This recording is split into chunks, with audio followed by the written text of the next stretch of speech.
தேவனே, இன்று என்னை உருமாற்றும். மே மாதம் 31ஆம் தேதி. உங்கள் தாகம் மெய்யாய் தீர்க்கப்படும். சங்கீதம் 119, 131. உம்முடைய கற்பனைகளை நான் வாஞ்சிக்கிறபடியால் என் வாயை ஆவென்று திறந்து அவைகளுக்கு ஏங்குகிறேன். வாசிக்க வேண்டிய பகுதி யோவான் 4ஆம் அதிகாரம் 7 முதல் 15 வரை.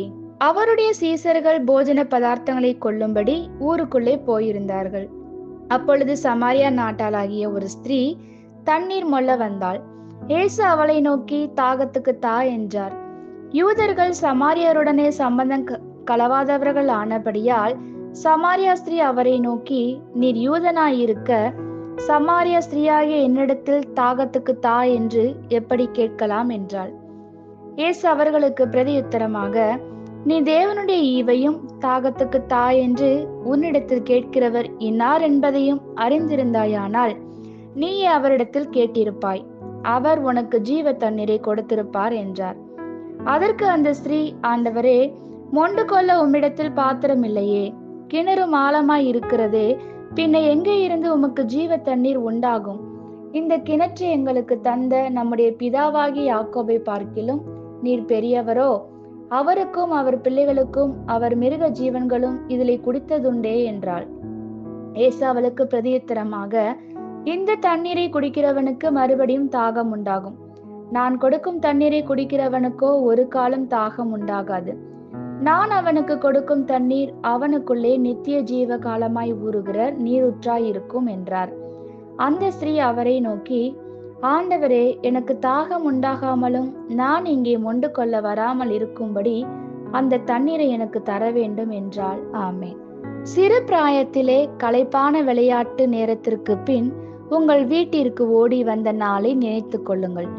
நீங்கள் வியர்வையால் முழுவதும் நனைந்திருப்பீர்கள், அதிகமாய் மூச்சரைத்தீர்கள். அப்பொழுது நீங்கள் எங்கே சென்றீர்கள்? எவ்வளவு முடியுமோ அவ்வளவு உங்களை நிரப்பிக்கொள்ள தண்ணீருள்ள இடத்திற்கோ அல்லது வேறெந்த பானத்தையோ குடிக்கும்படி சென்றிருப்பீர்கள். சங்கீதக்காரன் இதற்கு ஒத்த ஒரு சம்பவத்தை ஆவிக்குரிய நிலையில் விவரிக்கிறார். நம் பலத்தை உறிஞ்சும் அநேக காரியங்களை நாம் கடந்து வருகிறோம். அந்த நாளின் இறுதியிலே நாம் மூச்சரைத்து நிற்கிறோம். சில தடவை நம் இருதயத்திலுள்ள வெறுமைக்கு காரணம் கூட நமக்கு தெரிவதில்லை.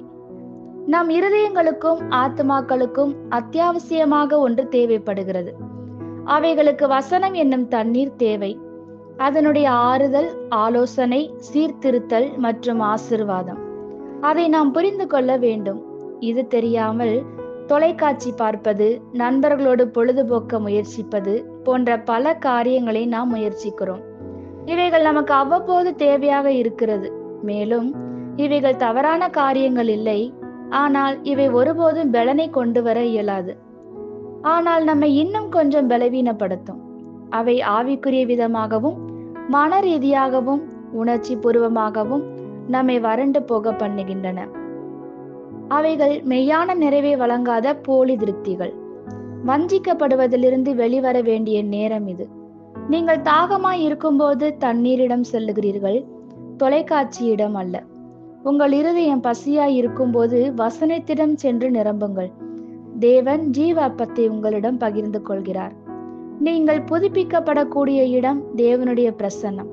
நீங்கள் வசனத்தை வாசித்து தேவன் பேசுகையில் அது நடக்கும். நீங்கள் ஒருபோதும் பசியடையாதபடி நிரப்பப்படுவீர்கள். ஆமேன். இந்த வார்த்தைகளினால் நீங்கள் ஆசீர்வதிக்கப்பட்டீர்கள் என்று நாங்கள் நம்புகிறோம்.